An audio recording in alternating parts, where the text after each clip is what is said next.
Assalamualaikum, welcome to Science Emporium. In today's lecture, we will be discussing the difference between balanced and unbalanced forces. So, without wasting any time, let's begin. What are balanced forces and what are unbalanced forces? सबसे पहले तो अब आपके पास जो balanced forces होती हैं ये वो फोर्सेज होती हैं जिनमें आपके पास एक ऑब्जेक्ट के ऊपर लगने वाली फोर्सेज इक्वल एंड ऑपोजिट होती हैं। यानी कि उन फोर्सेज का मैग्नीट्यूड आपके पास सेम होता है बट उनकी डायरेक्शन जो होती है वो अपोजिट होती है। यानी कि सपोज अगर मैं यहाँ पर एक ऑब्जेक्ट ले लूँ, ठीक है, जैसे कि ये मैंने एक बॉक्स ले लिया है और ये आपके पास किसी सरफेस पे पड़ा हुआ है। तो इसके ऊपर 2 टाइप्स ऑफ फोर्सेस एक्ट करती हैं। एक आपके पास इस पे नॉर्मल फोर्स एक्ट कर रही होती है और एक इसके ऊपर weight of the object act करता है। अब चूंकि इसके ऊपर कोई एक्स्ट्रा फोर्स एक्ट नहीं कर रही, कोई एक्सटर्नल फोर्स एक्ट नहीं कर रही और ये दोनों फोर्सेस जो है एक दूसरे के इक्वल है और ऑपोजिट है, तो ये जो आपका बॉक्स है वो उसी सरफेस पे पड़ा रहेगा, यानी कि स्टेशनरी पड़ा रहेगा, मूव नहीं करेगा। तो ऐसी काइंड ऑफ फोर्सेस जो आपके पास होती हैं जो कि इक्वल होती हैं और ऑपोजिट होती हैं, तो वो आपके पास क्या कहलाती है? बैलेंस्ड फोर्सेस कहलाती हैं। ऑन दी अदर हैंड, अगर हम अनबैलेंस्ड फोर्सेस की बात करें तो इसमें आपके पास क्या होता है कि आपके पास एक ऑब्जेक्ट के ऊपर लगने वाली जो फोर्सेस होती हैं वो अनइक्वल हो जाती हैं। यानी कि इन फोर्सेस का जो मैग्नीट्यूड होता है वो अनइक्वल होता है। डायरेक्शन जो होती है वो सेम हो सकती है या ऑपोजिट हो सकती है।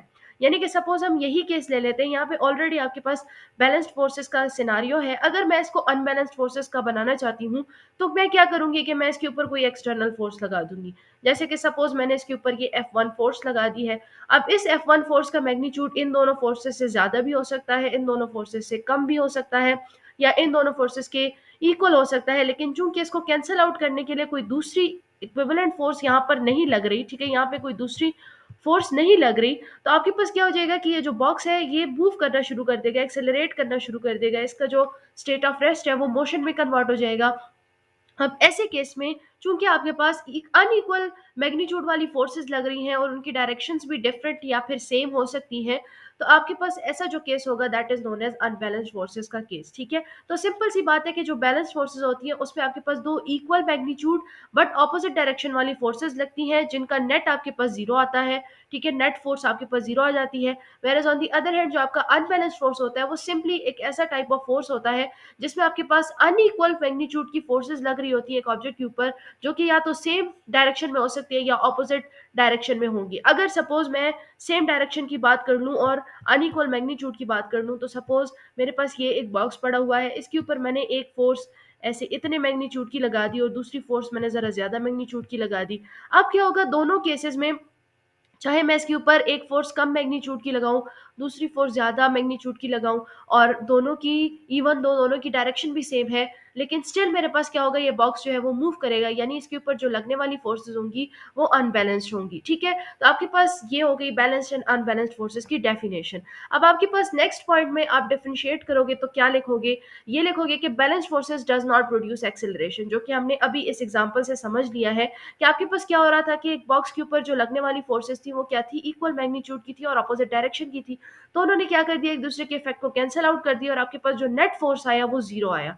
तो अगर आपके पास एक ऑब्जेक्ट के ऊपर लगने वाला जो पूरा फोर्स है वो ही जीरो है, तो इट मींस दैट कि वो मूव नहीं करेगा, उसमें कोई एक्सेलरेशन जनरेट नहीं होगी। तो बैलेंस्ड फोर्सेस जो होती है वो आपके पास कोई एक्सेलरेशन प्रोड्यूस नहीं करती। ऑन दी अदर हैंड अगर हम अनबैलेंस्ड फोर्सेस की बात करें तो यहाँ पे आपके पास इक्वल एंड ऑपोजिट वाला सिनारियो नहीं होता। आपके पास क्या होता है, अनइक्वल मैग्नीट्यूड की फोर्सेस लगती हैं, डायरेक्शन सेम भी हो सकती है, ऑपोजिट भी हो सकती है, डज नॉट मैटर। लेकिन चूंकि आपके पास यहाँ पे जो नेट फोर्स है, जो आपका टोटल फोर्स होता है, वो जीरो की इक्वल नहीं आता, तो यानी कि ऑब्जेक्ट के ऊपर कुछ ना कुछ फोर्स लग रहा है और उस फोर्स की वजह से आपके पास उस ऑब्जेक्ट में क्या प्रोड्यूस होगी, एक्सेलरेशन प्रोड्यूस होगी। नेक्स्ट पॉइंट में आप क्या लिखोगे, कहते हैं such forces causes no change in motion, that is the body remains in its actual position. ठीक है, आगे पास क्या होता है, जब बैलेंस फोर्सेस लग रही होती है एक ऑब्जेक्ट के ऊपर, तो उसको ओरिजिनली आपने जिस पोजीशन पे रखा होता है उसी पोजीशन पे वो ऑब्जेक्ट रहता है, उसकी पोजीशन चेंज नहीं होती। ऑफ कोर्स चेंज इसीलिए नहीं होती क्योंकि उसमें जो फोर्सेस लग रही होती है वो ना होने के बराबर होती है। वो लग रही होती है लेकिन ऐसा लग रहा होता है कि कोई फोर्स लग ही नहीं रही। ठीक है, क्योंकि वो सारी सारी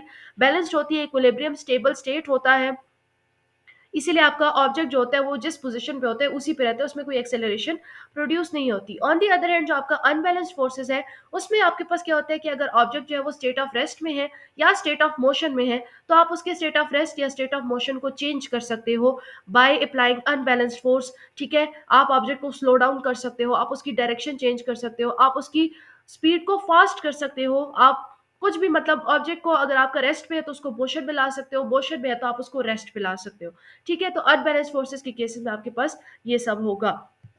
नेक्स्ट पॉइंट में आप लिखोगे कि आपके पास जो बैलेंस्ड फोर्सेस होती हैं उनमें फोर्सेस का जो मैग्नीट्यूड होता है वो इक्वल होता है, जो कि मैंने अभी आपको बताया कि आपका जो नेट फोर्स होता है वो क्या होता है, जीरो की इक्वल होता है। ठीक है, इसके अलावा जो आपका अनबैलेंस्ड फोर्स होता है उसमें आपका जो मैग्नीट्यूड होता है फोर्सेस का वो इक्वल नहीं होता। एग्जांपल्स में आप लिखोगे कि बैलेंस्ड फोर्सेस में pushing a wall, a cup on a tray etcetera. ठीक है, अगर आप एक वॉल को भी पुश करते हो तो जाहिर सी बात है वॉल जो होती है उसकी ओरिजिनल पोजीशन चेंज नहीं होती, वॉल में कोई एक्सेलरेशन नहीं आती, मतलब कि यहाँ पे वॉल के ऊपर जो फोर्सेस लग रही है वो बैलेंस फोर्सेस है। इसी तरह से अगर आपके पास ट्रे में एक कप पड़ा हुआ है तो वो कप क्या होता है, रेस्ट पोजीशन पे होता है और उस कप की पोजीशन चेंज नहीं होती। क्यों? क्योंकि उसके ऊपर बैलेंस फोर्सेस लग रही होती हैं।